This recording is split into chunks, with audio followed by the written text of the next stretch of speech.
So I call this work session to order. If we could start by going around and introducing ourselves, please. Dean Gates, City Council. Barbara Jones, Municipal Clerk. Brett Dyson. Deanna's Department of Law. Forrest Dunbar. Eric Krupp. Christopher Constead. John Weddington. Dick Train. Thank you. Is there anybody, do we have a phone set up? No. Oh, we do. I'm on the phone. It's Amy. Okay, great, Amy. And is Becky on the phone as well? No. Okay. So we're talking about Amy Zaboski. She's on the phone. All right. Well, Mr. Dyson's asked for a couple of minutes to make an announcement. Yeah, thank you. The chair of the school board called me and asked that we postpone our vote on the mandatory reporting until after our joint meeting, and I agree. Okay. So we'll take care of that on the agenda. Secondly, in the public safety meeting we had the other day, I didn't allow enough time for the public commentary. But there's been a problem because some folks had wanted the Public Safety Committee to have a portion of that hearing about the homeless.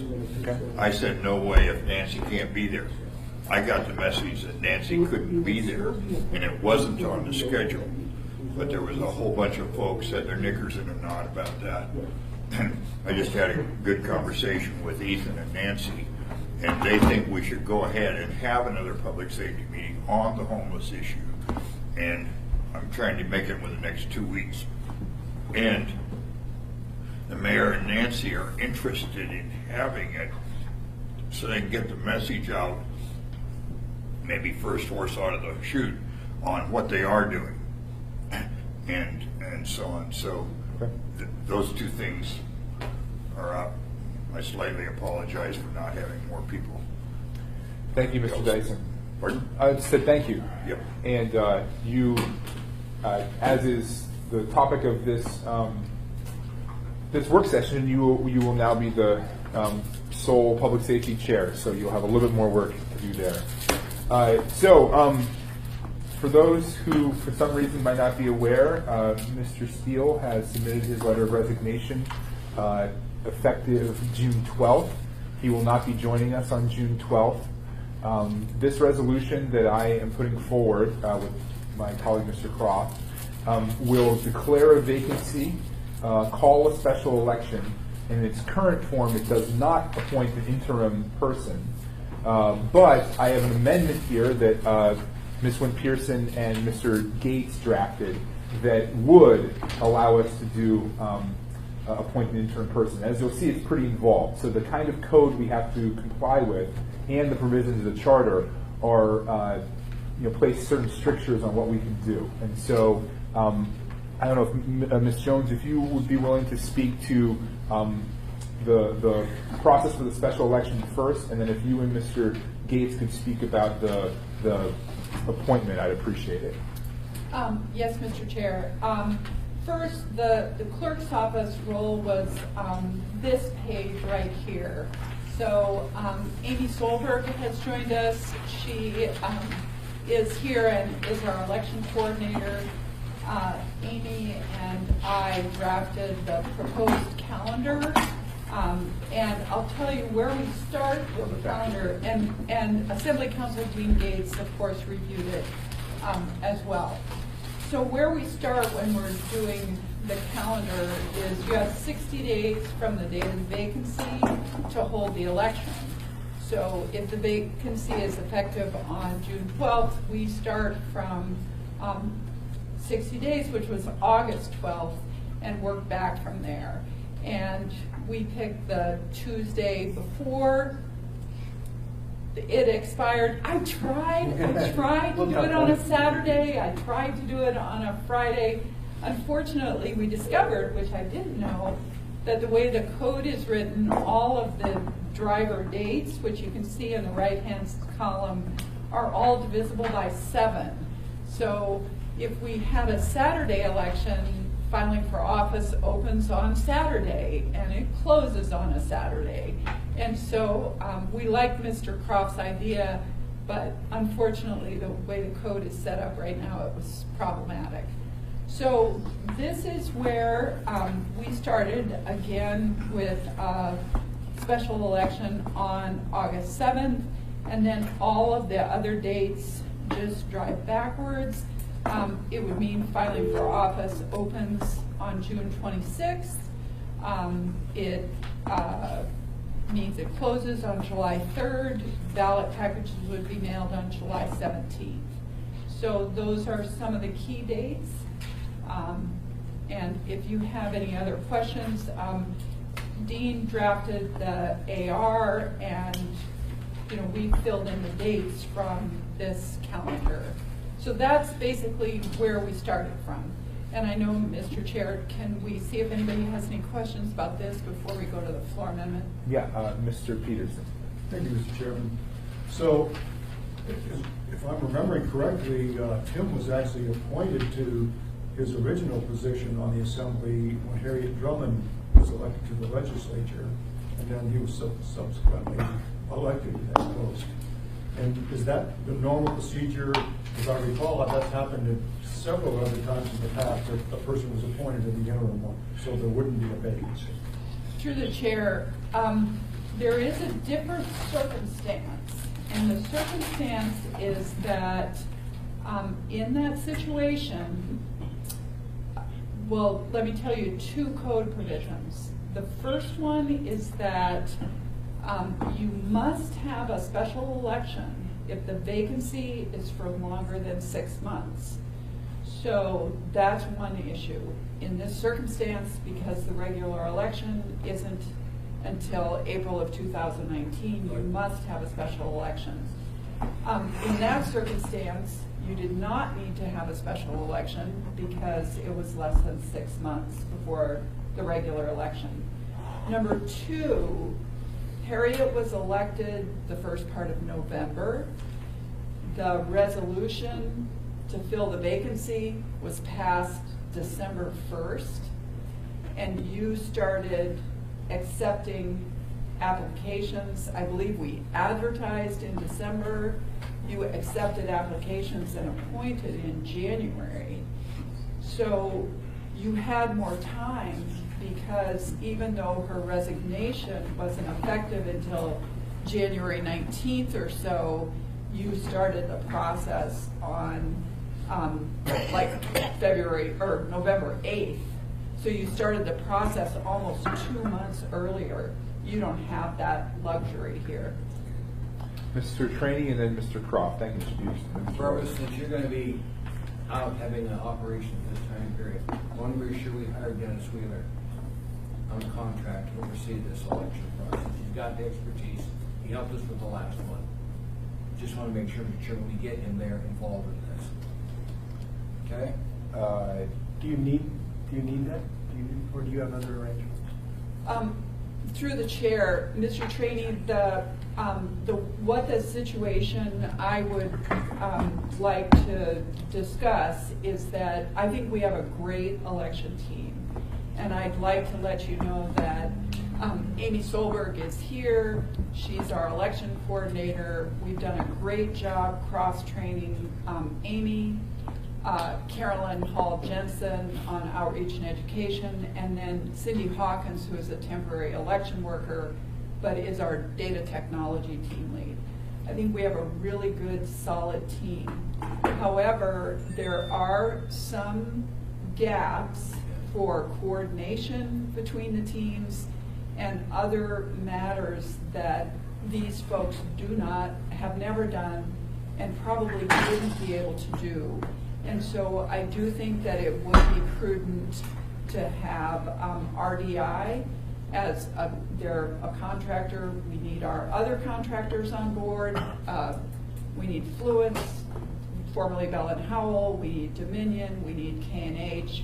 And we probably need RDI on board. So that is just a cost of the election that we'll discuss. Mr. Chairman, because last time I watched Dennis run from machine to machine, he helps out a lot. It would be good to contract with RDI to make sure this is done. It gives our people experience doing it.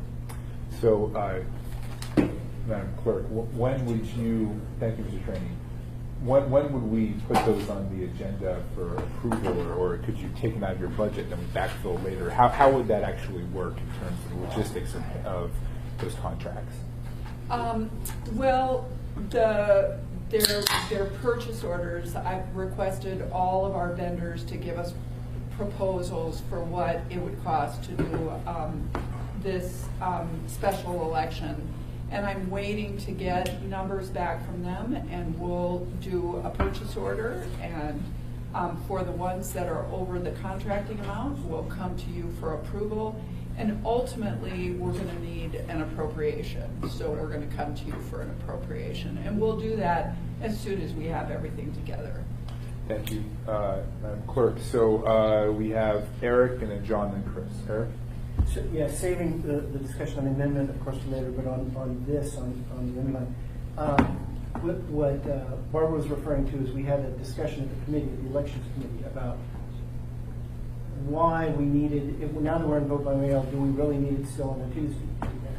As far as I can tell, the Tuesday is sort of a relic that we've had for 200 years, right? And it was more driven by, going from your farm on Sunday after church and getting to the polling places by horse kind of thing. And so it seemed to me with vote by mail, a Saturday works as well or better, or I guess I'd say better. You have a week to vote, and then if you haven't gotten it done in that time, you have a Saturday to sort of make it up. If you couldn't because of work, though it's still vote by mail, but you can drop it off on Saturday to sort of not chance. I mean, obviously, as always, she makes a good point that the way we've structured our backup deadlines, a lot of things would then happen on the Saturday. I don't mind. In fact, I think it's preferable to have the final day of voting a Saturday. That seems a good cleanup day, but it may not be a good day for all these deadlines. Sometime I think we should try that to see if both vote by mail and moving it off of a Tuesday both increase turnout and availability for people to come to polls. The second thing, so I'm not going to really push that Saturday thing now, but I do think we should consider it in the future. And the other thing we ought to consider in the future is whether these optimal procedures for filling vacancies should only apply when it's going to be in the regular election. In sort of the typical situation where somebody is vacated often because they run for a statewide office in November and get there, but there's some other reasons. If you only have 60 days, you may just want to say, when we've got that going, we can just appoint somebody. We can just step in and say, we'd like you to step in. But we have what we have now. And that really means whoever is going to be in is going to be in for two meetings, the August 17th and August 31st. They're appointed on what day? No, so August 28th is the earliest. On August 28th, I hope that we can certify the election and have the person seated. So that the winner of the special election. So it would be, I believe there are 17th, I think July 7th, I said August, right? July 17th meeting and July 31st meeting. And August 7th meeting, or August 14th meeting. So I think it would be 3 meetings that potentially. That kind of goes into the amendment, but I want to get it straight. Thank you. Yep. Mr. Weddleton. Could we can't tie in with the primary, whatever that is? Through the chair, Mr. Weddleton, I have been in communication with the state, but the problem is that the code says 60 days from the date of vacancy. And the date of the vacancy is when the person resigns or if a person dies. So this goes to Mr. Croft's comment about amending the code. You must have this election by August 12th. If the resignation is effective, so, Sorry. right, it's the 21st, I believe. So that you cannot tie it in with the primary because it's too late. So, understand it, but if that weren't the constraint, are we allowed to have the ballot do it if we just with that?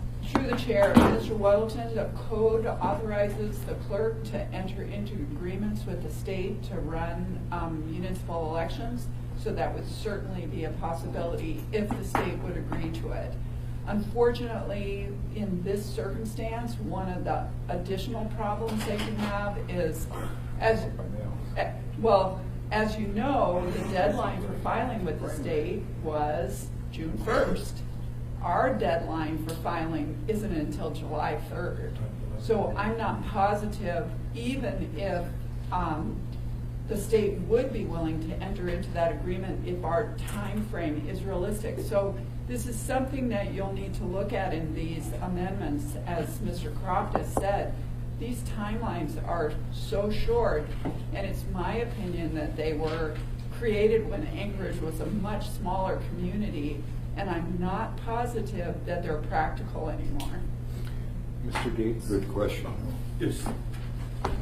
Thank you. I just want one clarification. The requirement to have a special election within 60 days after the vacancy occurs.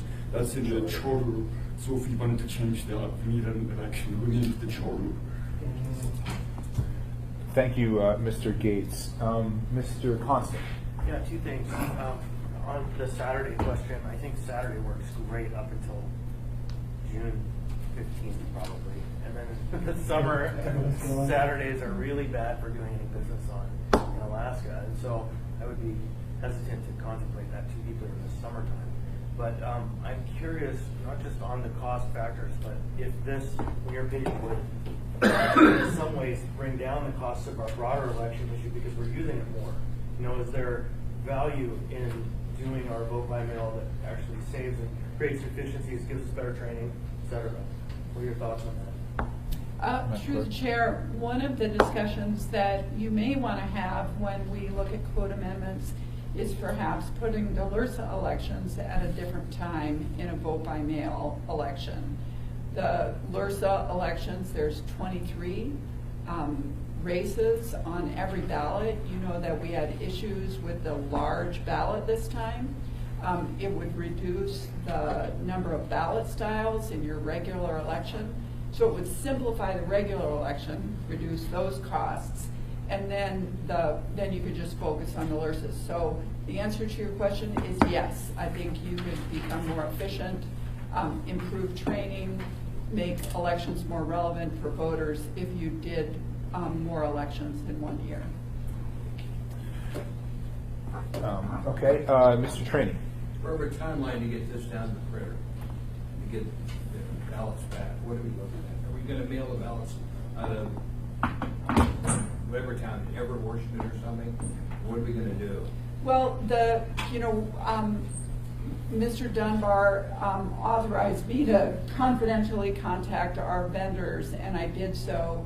And we have a proposal for the vendor to get the artwork, the ballot, to the printer by July 6th, and that would allow the vendor to print and mail. And they use our permit, a Municipality of Anchorage permit, and it would allow them to print and mail on July 17th. So we can meet the deadlines. Yes, we can. Have you figured out what the cost is going to be approximately For the mailing? for the total election?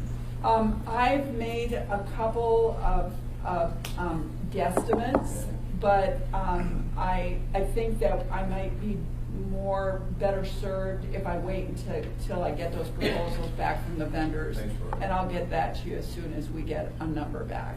Thank you. Right. Mr. Peterson? Thank you, Mr. Chairman.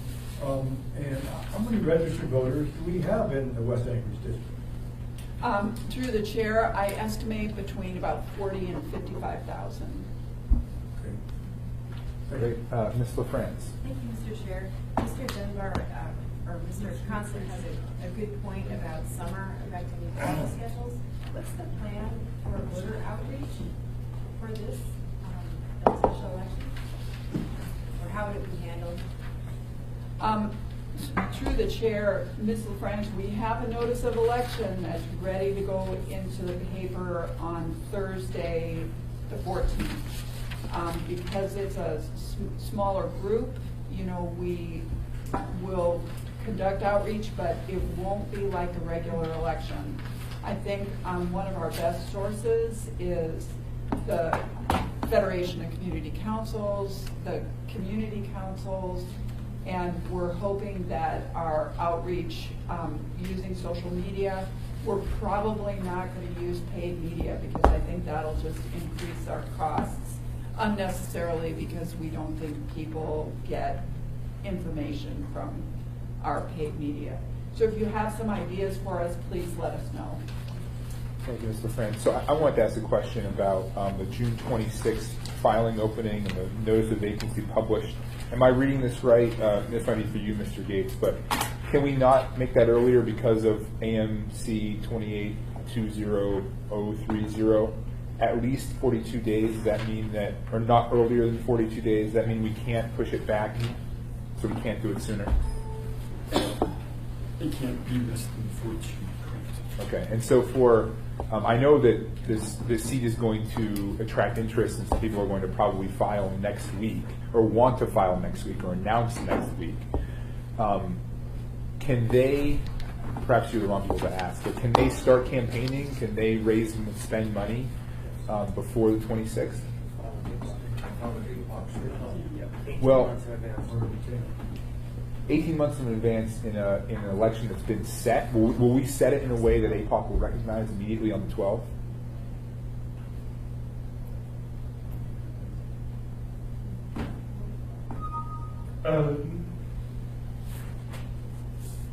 I'm not certain about the APOC relationship, so I need to look into that. No worries. Do you have a thought on that, Ms. Jones? Through the chair, I did, at your request, submit that question to APOC yesterday. I have not heard back from them. I provided them the calendar, the language that we use in our filing documents, and asked them to let us know what, if they could, but I haven't heard back from APOC. I asked that in part because of Ms. LaFrance's question. I think the sooner we can allow the candidates to be filed and be campaigning, the more this will be on people's radar and the more people will know the special election is coming. I think they will. So, are there any other questions on the initial ordinance regarding resolution regarding the setting of the election or the election calendar? So again, we'll declare a vacancy. We will set the election calendar, and then perhaps the most controversial part of this resolution, as I've written, is section 3 on page 2. So the charter does not require us, neither charter nor code requires us to fill the vacancy. We may or may not. And because it's a very condensed time frame, because there are certain requirements we must jump through in order to do an appointment, this version of the resolution does not have an appointment. But I provided to you an amendment that would change that, but you can see it's quite long and complicated. Mr. Gates, would you care to explain the amendment a little bit? Sure. Try to be. So, as the chair said, charter allows us to fill out by an appointment, and the appointee would serve until the seat's filled at a regular special election. You've got a special election means that an appointment then would just serve until that person is seated August 28th, as discussed. The process for an appointment is laid out in code, section 27020, and I thought what would be helpful to understand, I guess, is the timeline required for an appointment. So that's what these paragraphs in the floor amendment they set out the timeline, June 14th, which is 2 days after vacancy. And the code requires publishing for 10 days for applications to receive. So we set out a deadline for those in paragraph 2, and then on the second page of the floor amendment. The code says that a application for an appointment is reviewed to make sure the person's qualified. They still have to be qualified in accordance with Chapter 28, the same qualifications as someone who's a candidate in an election. But it says review those according to those procedures. Those procedures require that if someone's disqualified, for example, they don't reside in the district or for another reason, they have right to challenge that disqualification. And there's like these 5 days, ability to challenge it within 5 days, and then to have a hearing in accordance with Chapter 360, which has a whole process that can be 30 days or more to challenge their disqualification for an appointment. And normally that's for an election candidacy, but here, because of the reference to incorporate that process, we've got a long process to make an appointment within 30 days. That 30 days required by charter, so we can't go beyond that. There's also a process where people, any person in SIN code can challenge a person who's been qualified by a clerk. So if someone's qualified, but someone says, no, they don't live in the district, then the clerk made a mistake because they don't qualify. They can also challenge that, and we have a similar process that can take a great number of days. I discussed this with our municipal attorney.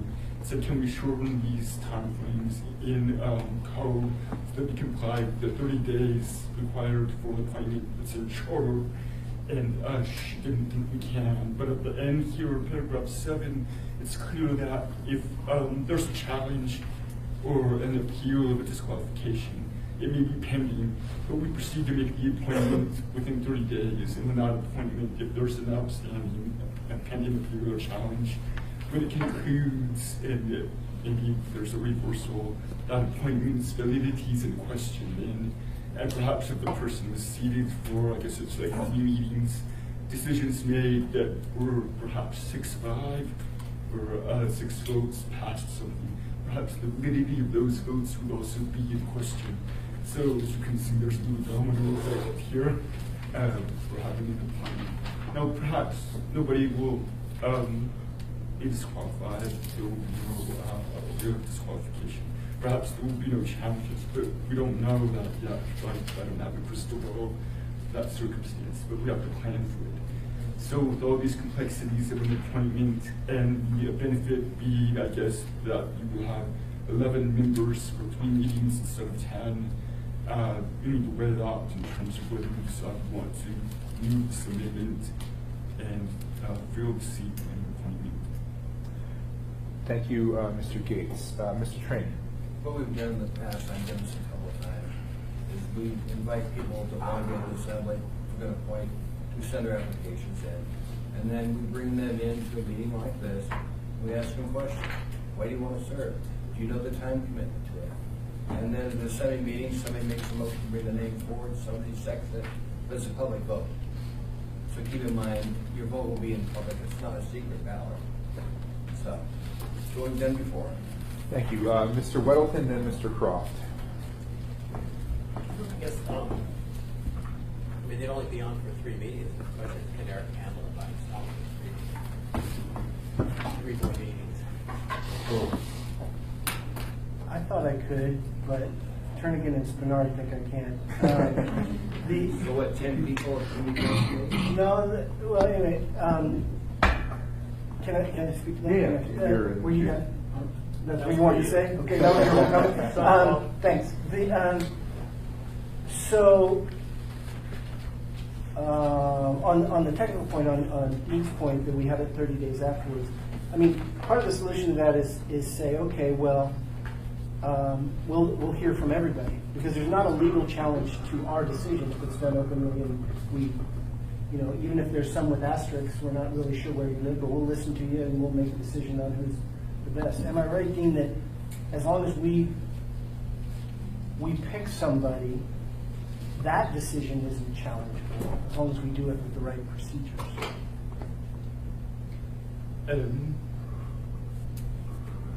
I want to say yes, but I'm not entirely certain. Barbara, I would imagine you coming. Well, I would say it's probably as long as the clerk doesn't make a mistake saying that they're qualified. And so I think we haven't done that recently. So I think the likelihood, I might argue, is small. Okay. Can I move this so we can talk about it? Or how would you like to? Oh, we're at a work session, so this won't happen until Tuesday. But we can talk. Yeah, I want us to talk about it. So after we learned that Tim was retiring, you know, I've been thinking about this and the difficulties of, I can feel Mr. Constant here, but difficulties of representing a district of whatever size alone that he's explained to us on occasion. But then I had the Spinard Community Council 2 nights ago and the Trinidad Community Council last night, just by happenstance. And they both brought up and were vehement and passed unanimously resolution saying they wanted an appointment. And they knew it was tight. I was saying 60 days. I hadn't quite, so I said there'll only be a limited number of meetings, and it's in the summer. Their response, and as I said, it was unanimous, and they wanted somebody running or appointed who was familiar with West Anchorage issues, could drop in, if you will, have enough experience to just hit the ground running, and who was not running for the office. Those were the kind of things they talked about. Not ultimately running for it, so they'd spend their time running instead of acting as an assembly person. They'd like somebody to just be in and do it, and have 2 West Side assembly members. And so I have my clear marching orders. That was, I think, my preference, even though I recognize that this is a burden on the clerk's office and somewhat difficult, but I was going to, I guess, argue for it, but not as vehemently maybe as I am now. It is clear, and Sand Lake Community Council hasn't met, and they're the other major part of my district. But my people really want to have 2. They both because they don't like the idea of 10-10 ties, but more so I think because they want and they think they deserve that representation. And 3 meetings is, well, it's only 3 meetings. They said, we are interested in ADUs, said Trinity, the accessory dwelling units. We want a person who we've chewed on, if you will, to be there at that. There are things coming up this summer that they're aware of, that liquor licenses, conditions, and so this is a relatively knowledgeable. We all know that there are some functional community councils and some that only have a few members. Dick said something at the beginning of the meeting. These were well-attended, big 30-member meetings, and so I guess on behalf of my constituents, that now that they have told me clearly what they want, I'm asking for this somewhat cumbersome process, but one that maintains some representation for them as we have an election. Okay, thank you, Mr. Croft. So you can be the primary sponsor of this amendment if you'd like. It doesn't have a sponsor yet. Yeah. So we have Ms. Demboski in the queue, and then Mr. Dyson, then Mr. Traney, and then Mr. Constant. Ms. Demboski. Thank you, Mr. Chair. I was just going to say that I support Eric. I think whenever we have a full body, I prefer that versus just 10 members or maybe even less. And Mr. Constant will probably say this because he's a single-member district, but I do have concerns because what if any of those 3 meetings Mr. Croft is not able to attend and West Anchorage won't have any representation? And that concerns me. So I think if Mr. Croft is going to move this amendment, I would be supportive of it. Thank you, Ms. Demboski. Mr. Dyson. Thank you. Mr. Croft, did I understand you to say that your community council said they wanted the appointment to be somebody who wouldn't run the office? Yeah. I don't think we can do that, can we? We cannot set that as one of the criterion for being appointed, That's but we right. ourselves can vote on appointment, and we could say, I don't intend to vote for someone who wants to run, for example. Because it's our choice who we choose. Our votes are our own. Fred, Am I misstating in that, Dee? No. Okay. Correct. We have done this before when we appointed people. We've asked them specifically, are you going to run? And then it's up to the semi-members to whether they want to appoint him or not. And In some cases, we don't want to appoint him because you're giving somebody a head up on the election. Many times. So, Mr. Gates and then Mr. Constant. And then Mr. Gates. Regarding the timing, this floor amendment has set a special meeting for July 12th for the appointment, 30 days after the vacancy. And in the special election calendar, see the last dated register. They're exclusive. The last day for candidates to file is July 3rd. So we already know who's on the ballot for special election or who the appointment. So it would be up to us. Interesting. Can I add one small thing?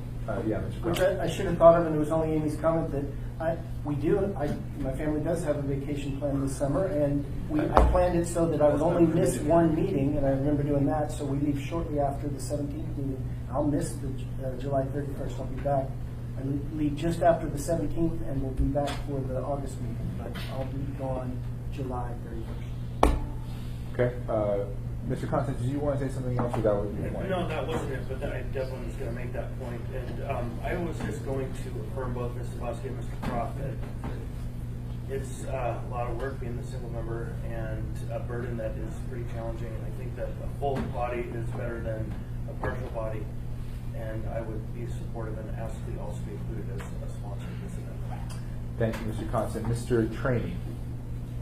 Eric, do your community council meet in the summertime?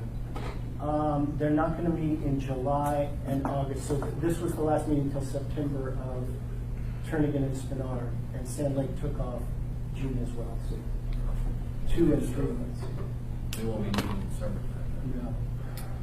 You can't go on vacation when you're on the summit, by the way. Yeah. I tried to time it, yeah.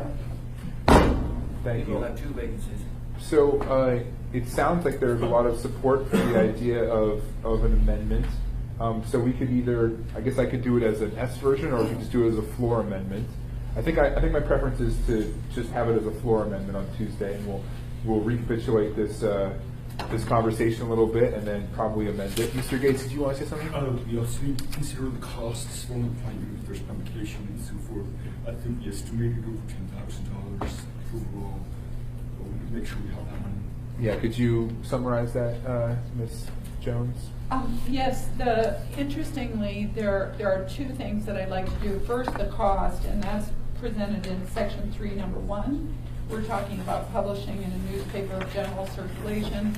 We estimate the cost per ad in the Daily News is $2,500 per ad. So 3 ads would be about $7,500. I think there'll be some additional administrative costs, and that's why we estimated about $10,000. So that would be the first thing, that there would be additional costs. There will be additional work on the clerk's office, and as you can see, we have a publication, a notice of vacancy publication for the appointment on June 14th. We were going to also publish the notice of vacancy for the election on June 14th. So I've got the filing for office. It closes on June 25th for the appointment, June 26th for the election. I just want you to know that there's some parallel sort of competing processes. We'll do our best to make it very clear which is which. We might use different colors, which might cost a little bit more, but we want to make sure that the public is not confused by the 2 different processes that are essentially happening at the same time. Thank you, Ms. Jones. I'd also note that we'll have to pay this person the appointment, so that'll be a few $1,000s more. Mr. Peterson. Thank you, Mr. Chairman. So, Ms. Jones, do you need to hire another person to, at least temporarily, to handle some of the situation? Do you think the current number of people you have in the assembly office is enough to work this special election? Through the chair, the budget that we'll propose will have our 4 vendors that will be there. We'll include money for temporary election workers. We will need money for movers to place the drop boxes. And one of those vendors would probably be for RDI to do some of this election administration. So that would be an extra workers and employee administrator, and we'll include that in the budget proposal that we'll give to you. Okay, good. Thank you. Well, Ms. Jones, will any of those, I suppose, I think I know the answer to this question, but will any of those people be online in time to help you with the appointment process as well, or that would just be absorbed by your office? Amy Solberg did all of the filing for office paperwork for the regular election. She will do it again for the special election. The unfortunate thing is that both Amy and Lisa and Mandy are going to be out next week because of professional training for clerks in the lower 48. So we do have a temporary worker who's going to make sure that the paperwork gets done. Amy's taking a computer with her and she's going to work long distance for us. So we are going to be able to manage it for you. I do think that it does increase the cost. That's why I indicated an additional, the total of 10,000, because I think there's going to be election worker costs for the appointment process. Thank you, Ms. Jones. Mr. Weddle. Eric, can you call in on it? Yeah, I'll be in Europe, and so it'll be 4 in the morning, but I've done it before too. I was just calculating the time. Yeah, I think so. Well, I think we all kind of understand what's presented before us, and on Tuesday we'll have a chance to have more conversation and potentially amend this. I will say, so 2 things. First, I'm going to give a chance to let the public talk if anyone would like to. With regard to Mr. Steele, I have told him that once he is able, health-wise, to come back to the assembly, I want us to do a resolution, and that will be our opportunity to. Traditionally, when someone leaves the body, there's an opportunity for us to sing their praises, and he doesn't get to escape from that. So I've already told him that when he's able, he'll come back and we'll do a resolution, and we'll talk to him then. But I don't think we'll do the farewells on June 12th if we can avoid it. Mr. Chairman, just to the body, if we do the appointment, please be kind to the people coming in to get appointed. I appointed Dennis Kendall years ago, and I remember asking him, Dan, how many kids do you have? He said, I had 3. What are their names, Dan? He went blank for 5 minutes. So, just keep in mind. You need to be kind to these people. Well, good. Yes, anyone who's willing to serve, it's admirable. Is there anyone here from the public or from the administration that would like to speak? Yes, go ahead. I'm going to say my name is Eugene Carl Haberman. Please note for the record I attended this meeting, the entire meeting, and also the meeting that you had earlier this week on Wednesday dealing with the purchase of the company like that. Thank you. Thank you, Mr. Haberman. I think with that, we will close this work. Mr. Bossi, anything final from you? No. Mr. Peterson? No, nothing for me. Sorry, I had you on mute. No worries. Thank you, Amy. I just happen to think all of the potential people that will either be appointed or potentially elected to this position will have to have a financial disclosure upon filing, if I'm not mistaken. Is that correct? Through the chair, that is correct. One of the requirements for filing for office is the APOC financial disclosure. That's part of the information that I sent to APOC yesterday, asking them if it was satisfactory. It'll be identical to the filing for office paperwork that candidates use to file school board, mayor, LRSA candidates use to file in April. Great. One thing on that for us too, the public needs to know that also includes your spouses. Because the filing with APOC is a little different. It's pretty comprehensive. Spouses, children, they're living with you. So it's not just the person running. It's a long process. We know we go through it every year. Okay. All right. With that, I'm going to. Mr. Haberman already had it. Okay. Great. All right. With that, work session is adjourned.